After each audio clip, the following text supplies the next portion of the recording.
Okay, what's up guys? What Culture Wrestling has uploaded a video titled 10 short-lived WWE gimmicks you totally forgot about. And alright, so when I was saving this video earlier, there was one that I remember. That's what it was. R-Truth's bad, or his I guess his bad role in WWE. I felt like that was a gimmick that was just okay, overall we are going to make him crazy, but we're going to make him funny at the same time. Because I remember I remember when he turned on John Morrison, and I think there's he overall smoked a fake cigarette. I think they said it was fake, but they didn't want the kids to see that. They didn't want to see him smoking and stuff. So, and it's I feel like that parents out there, they tell their kids hey, smoking's bad. There might be parents out there that tells their kids that, but yeah, it was they were tripping off of that, and I was why? It was, to me, when he snapped and he turned on John Morrison, that was formerly known as Johnny Nitro. That was funny. I was cracking up when he did that. And then he had that whole little Jimmy phase. Now they just overall just have him as a comedy dude. And it was before, it was just he was just out there rapping. So yeah, I guess overall how it all started off, it was I guess it was bad. But yeah, I thought that was short lived. I thought that was something that they didn't carry on through, where he was smoking and turning up. Well, I mean, he was, but he had his bad role. But overall, I think he just became a face, and yeah, he wasn't no longer a heel. That's the word I was trying to find. But anyways, let's go ahead and get into this video. Make sure you guys go subscribe to What Culture Wrestling for more videos like this. And that being said, let's get into this video. Laptop's acting slow because I got 100 videos Sports open entertainment right is now. A character-driven business. We can stand here and talk about work rate and 5-star matches for days, but at its core, Vince McMahon's version of professional wrestling is largely reliant on personalities, on gimmicks. For better or for worse, you really need one if the big man is going to do anything with you on WWE TV. That's facts. And That's being facts. good wrestling generic serious guy number 536 just isn't going to cut it. And just like everything it's else they in got WWE, at least be good on the mic. Overall, you could just be that guy. And I don't know, I guess in a way defined gimmick. Is this I don't know, I just well, the video will play out and I will understand what he's talking about. But it's as long as I feel as long as you're good on the mic, then you don't really have to have this persona or anything. You're good on the mic, you're good on the in the match. So yeah, that's all you need. That's all you really need. Through so damn many of them throughout the decades that there are probably hundreds that have disappeared from your memory. Today, we're going to celebrate just a few of them. I'm Andy for What Culture Wrestling, and here are 10 short-lived WWE gimmicks you totally forgot about. Number 10, Make a Difference Fatu. Hey there, little Timmy. Are you thinking about doing drugs? Friends trying to strong-arm you into smoking the reefer and playing FIFA? Well, don't do it, Timmy, because drugs are for losers, and you, sir, are no loser. That was the core message of Make a Difference Fatu, but admittedly not verbatim, who was repackaged as some kind of day-glow inspirational life coach thing in 1995. He would visit his old high school to warn the audience of the perils of street living for a good couple of months under this guise until WWE gave up on it, and Fatu eventually became the Sultan. It was an odd little act that didn't quite get going, though strands of it can be seen in Ali's recent comeback vignettes. Every time when I see those videos pop up, it always reminds me of those, what was those college commercials? And the guy, he'll just be screaming at the kid. That's honestly what comes to mind when I see this whole Ali gimmick thing. And I was at first I thought he was going to start rapping. I remember, I think I had my headphones in, I was editing a video, or I was doing something. And seeing it was just how the camera looked at everything, I'm is he rapping? I had to take my headphones off, or I was just it's either that or he's promoting people to go to college. It's one of the two. 205 Live man somehow cures an addict's alcoholism by standing beside her. make a difference indeed. Number 9, Just Joe.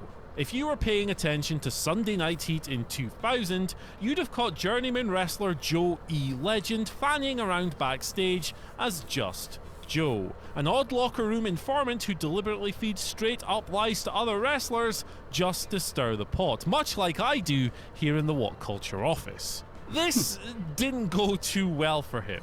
An August 2000 episode of Heat saw Dean Malenko call Joe out on his bollocks, leading to a light heavyweight title match between the two in which Joe was soundly defeated, and the gimmick never really got off the ground after that. But regardless, his Don't Shoot the Messenger act just didn't connect to the level that Vince McMahon wanted, and he only ever wrestled on Heat and Jacked before the company eventually let him go. I remember Heat too.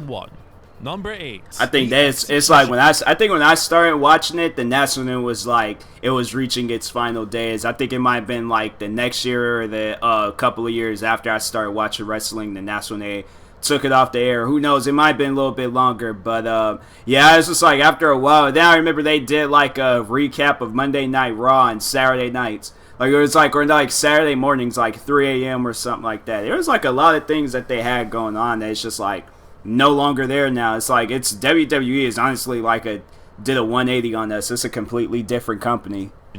Terry Gordy was a hard-as-nails bruiser and an underrated big man in his heyday, playing integral roles in the Fabulous Freebirds in the USA and the Miracle Violence connection with Steve Williams in Japan. But his body was barely holding itself together by the time he signed with the WWE in the mid-90s. Brought in as the masked executioner, he made up the numbers in The Undertaker's feud with Mankind and Paul Bearer, giving Gordy the opportunity to prove that he could still go at a high level.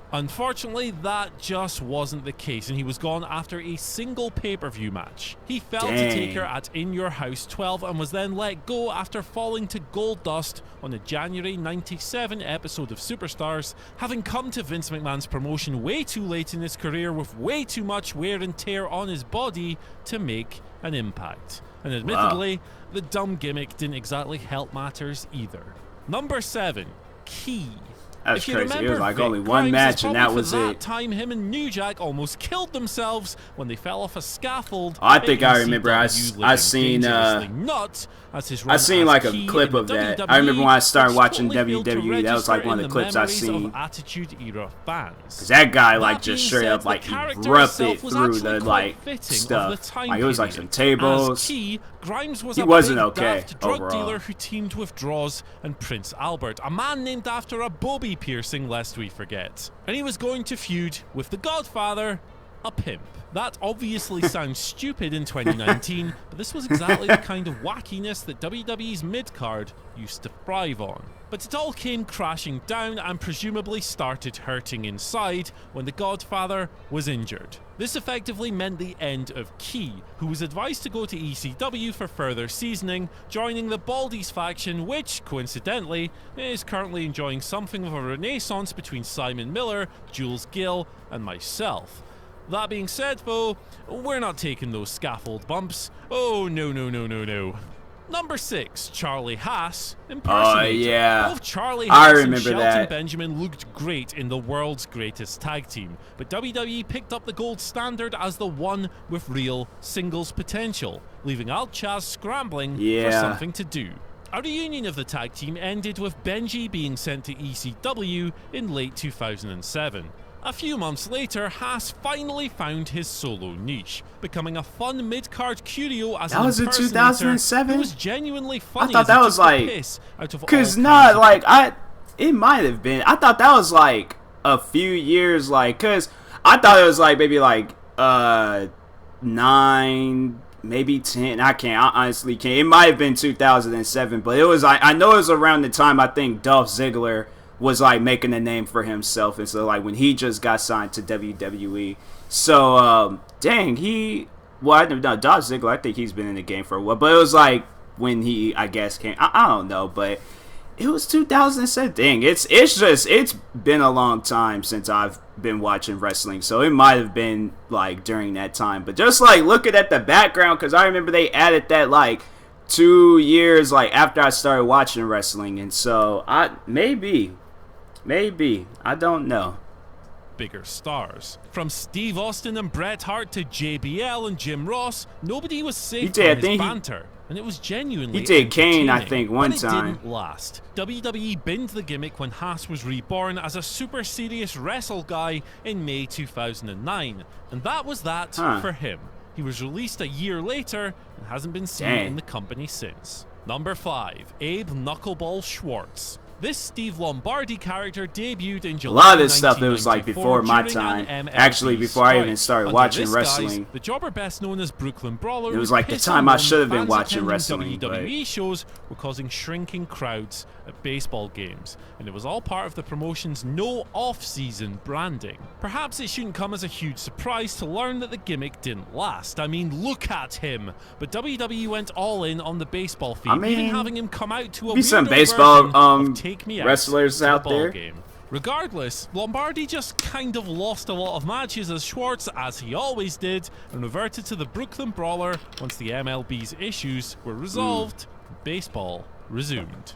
Number 4, Pancake Patterson. More Titus O'Neil doing a bit than a full-on gimmick change, Rufus Pancake Patterson was nonetheless a fun wee twist for the primetime player, who debuted the persona on a March 2013 episode of Raw. I don't remember he was that. Titus's uncle, Patterson said that his nephews, the primetime players, should have had John Cena-level merchandise in big glasses and Dang, afro I do wig not remember that. and And I was watching Why wrestling did they in call him 2013. Pancake? Well, in his words, it's because he flattens fools, apparently. An extremely weird way to confront Cena. It had the announcers questioning this must have been if an they were episode I dreaming or missed. not, and it lasted just 1 week. Titus was back to plain old Titus O'Neil the following week, and Old Pancake was relegated. Because there was like a lot of times where I'd just be like just so tired and I'd fall asleep like mid wrestling show. So they might have shown it and then I just went to sleep, but dang, like that's something I just don't remember. Like he said it only lasted 1 week, so yeah, that's 1 episode. Then yeah, that was an episode I must have missed because I don't remember it. Denny's. Number 3, the Meta Powers. While Damien Sandow's post-WWE run suggests that maybe he wasn't the undermined megastar in waiting that many painted him as, turning his WrestleMania 31 popularity surge into the Meta Powers didn't exactly do him any favors. Curtis Axel was already working whatever his happened to him? Axelmania I mean, not shtick Curtis Axel, but for a WWE Damien title Sandow. shot Like at I forgot Mania. all about that In guy. May, him and Macho Mandow started tagging together, but while they were admittedly entertaining, I it was a remember one-note that. joke gimmick designed for nothing longer than a that. few months, and WWE binned it off by July. A big decline in popularity followed for Sandow in particular. He gave his all to the role, but the material was dire. Number 2, 1-800-FELLA. Hands up, who wants to see old ladies unbuttoning their blouses after Sheamus saves their pet cat from a nearby tree? That's what 1-800-FELLA was all about, with 2013 bringing several vignettes for a fictional number that was supposed to paint the Irish Something I star forgot as a about. I babyface remember hero this. who'd help sorry souls in a pinch, and all they had to do was dial the number on screen. The videos claimed that help was just a brogue kick away. Other vignettes had Sheamus helping someone with a bad case of the hiccups and saving a choking man by brogue kicking him in the back. I think I might remember that. WWE stopped running these videos when Sheamus suffered a torn labrum that August, and they never came back. Thank God. And at number 1, the Cosmic Wasteland. Cody Rhodes was happy to wave goodbye to Stardust when he left WWE in May 2016, but he also put 100% into trying to make the goofy gimmick work, even when he was pissing around with the Ascension. Late 2015. Well, I remember he had that, and then he had like the whole thing where nobody can touch my face, and so I don't know. I thought it was just gonna be like leading into something with him and his brother, but yeah, it's just I don't know. This is something I do remember though. I remember this whole Stardust thing. character effectively cast as Stardust's henchmen. Together, they were the Cosmic Wasteland, and they were little more than kickoff show fodder. Still, at least WWE were trying to get the Ascension over by putting them with a character that they were like wrestlers I never really paid attention to. The only real to. similarity between the characters were that they were a bunch of guys who were kind of into face paint. Or at least like as like if they're in WWE. And if they weren't celebrating Batman Day in their own unique fashion, the Wasteland were doing everything in their power to destroy the traditions of Christmas. Horrible Grinch bastards. I'm glad they split up. So that's our list, but what do you think? And what are some of your favourite forgotten WWE gimmicks? Let us know down in the comments. Well, I know it was that R-Truth one, and they were trying to make him out as a bad guy, like just straight up just doing crazy things on TV, but yeah, it was that was the one I remember. But now it's just like, yeah, they just have him where it's like he's like not like bad crazy, but funny crazy. So, but I mean, it's still, I guess it still goes on. So it's not like something that has ended that gimmick. But yeah.